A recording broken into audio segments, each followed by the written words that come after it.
Welcome students. तो last lecture में हमने कॉची इंटीग्रल फार्मूले की एप्लीकेशंस देखी थी कि किस तरह से हम जो इंटीग्रल्स होते हैं उनको इवेलुएट करते हैं। तो अब देखिए इस लेक्चर में पहले हम थोड़ा सा रिवाइज़ करते हैं।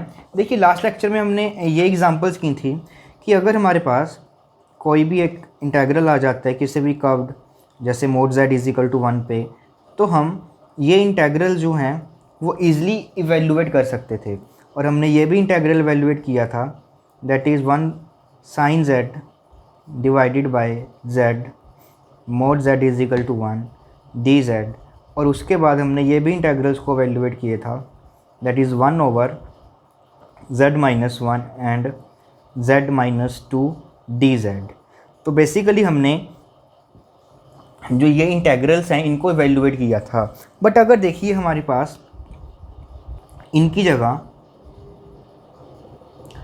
यहाँ पर हमारे पास कुछ पावर्स आ जाती है, जैसे 2 आ गया, 2 की जगह मान लीजिए 3 आ गया, ठीक है। मतलब कि जो हमारे पास ये पावर्स होती हैं यहाँ पर मान लीजिए 4 आ गया, ठीक है। जैसे कि इस वाले इंटीग्रल में हमारे पास z माइनस होल क्यूब आ जाता और यहाँ पर z माइनस 2 होल स्क्वायर आ जाता, ठीक है। तो इस तरह के इंटीग्रल्स को हम कैसे वैल्यूएट करेंगे, तो आज के इस लेक्चर में हम यही सीखने वाले हैं कि इस तरह के इंटीग्रल्स को हम कैसे वैल्यूएट करेंगे। तो देखिए आज हम एक बहुत इंपॉर्टेंट फार्मूला करेंगे जिसकी हेल्प से हम इस तरह के जो इंटीग्रल्स हैं उनको अच्छे से इवेलुएट कर पाएंगे। तो देखिए फार्मूला क्या है, हम लेट कर लेते हैं कि जो f ऑफ z है हमारे पास वो एक एनालिटिक फंक्शन है, एनालिटिक फंक्शन है with in and on closed contour C पे हमारे पास क्या है, वो एक एनालिटिक फंक्शन है। तो अब देखिए जो इंटीग्रल होगा हमारे पास f of z upon z minus a raise to power n, और a हमारे पास क्या है, एक पॉइंट रहेगा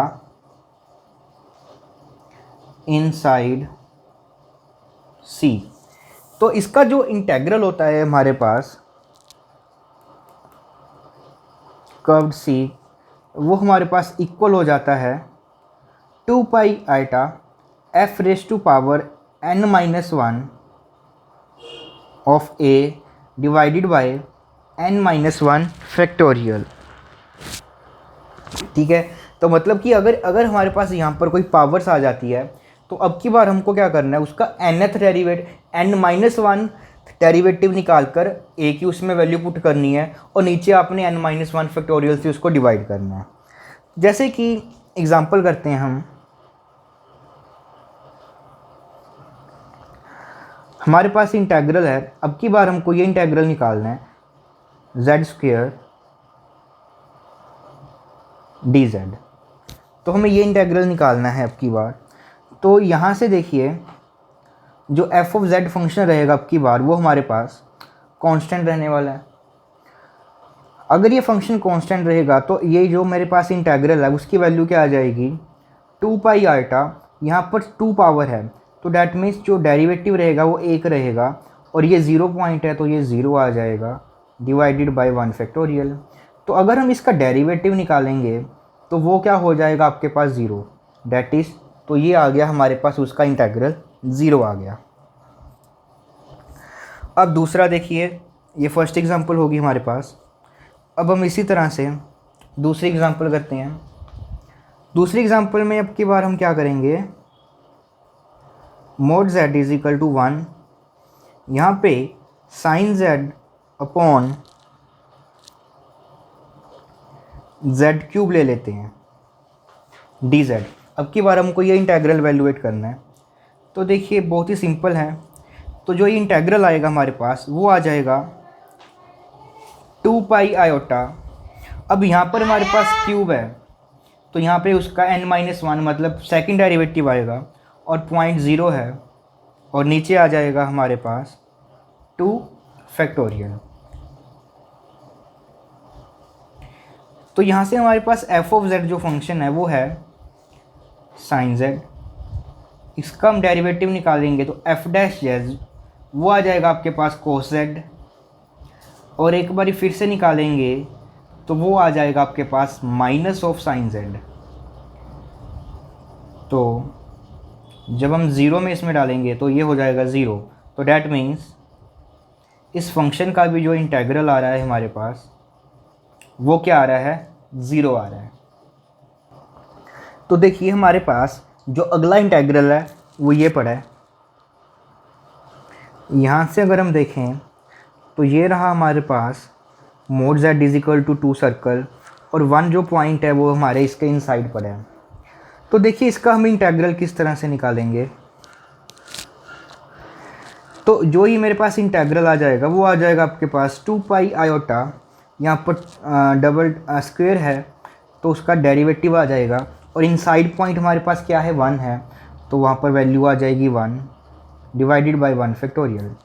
तो यहाँ से हमारे पास ये आ जाएगा 2 pi iota e raise to power z का डेरिवेटिव क्या होता है, e raise to power z, और 1 पे उसकी वैल्यू ये आ जाएगी, डैट इज़ ये आ जाएगा हमारे पास 2 पाई आयोटा ई। तो ये आ गया हमारे पास इस इंटेग्रल का आंसर। तो हमारे पास अब नेक्स्ट इंटेग्रल है वो कुछ इस तरह का पड़ा है। तो बहुत ही इजी वे में हम जो ये इंटेग्रल है उसको एवेल्यूएट कर सकते हैं। देखिए कैसे, सबसे पहले हम अपनी जो क्लोज्ड कर्व है उसको ड्रॉ करते हैं। ये रही हमारे पास क्लोज्ड कर्व, और यहाँ पर पॉइंट 1 है, यहाँ पर 2 है, तो हमें इसके लॉन्ग इसका इंटेग्रल निकालना है। तो यहाँ पर देखिए जो 1 और 2 जो पॉइंट्स पड़े हैं हमारे पास वो इस कर्व के अंदर पड़े हैं। तो डैट मीन्स जो कोची थ्योरम है हमारे पास मल्टीपल कनेक्टेड डोमेन की, उसकी हेल्प से इसका जो इंटेग्रल है वो आपके पास आ जाएगा integral of e raise to power z over z minus 1 whole square z minus 2 C1 plus integral of e raise to power z divided by z minus 1 whole square into z minus 2 over C2। तो ये integrals आ जाएंगे। तो सबसे पहले हम first वाला integral निकालते हैं। तो फर्स्ट वाले इंटेग्रल के लिए सबसे पहले देखिए, तो ये z माइनस 1 मतलब कि जो इनसाइड हमारे पास C1 कर्व है तो 1 इनके इनसाइड आ रहा है। तो डैट मीन्स अब की बार जो एनालिटिक फंक्शन हमारे पास बनेगा इसमें वो बन जाएगा e raise to power z over z minus 2। तो ये हमारे पास क्या बन गया, एफ जेड बन गया। अब इसकी पावर 2 है तो इसका जो इंटेग्रल आएगा वो आ जाएगा 2 पाई आयोटा, उसका एक बार डेरिवेटिव करेंगे क्योंकि पावर 2 है, और पॉइंट की वैल्यू आ जाएगी 1 डिवाइडेड बाय 1 फैक्टोरियल। तो यहाँ पर हम इस फंक्शन का डेरिवेटिव निकाल लेते हैं।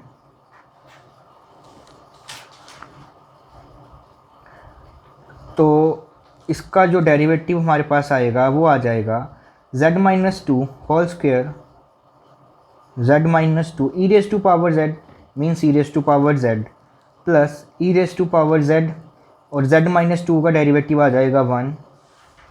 अब हम इसकी 1 पे वैल्यू निकालते हैं, वो आ जाएगी माइनस 1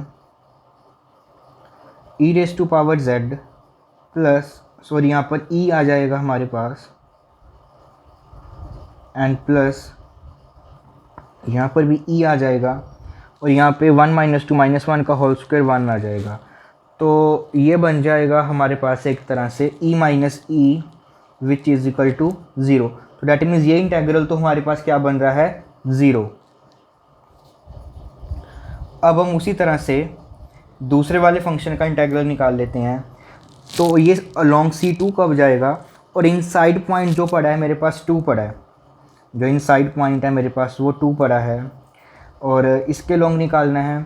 तो अब की बार जो gz फंक्शन हमारे पास आ जाएगा वो आ जाएगा e raise to power z over z minus 1 whole square.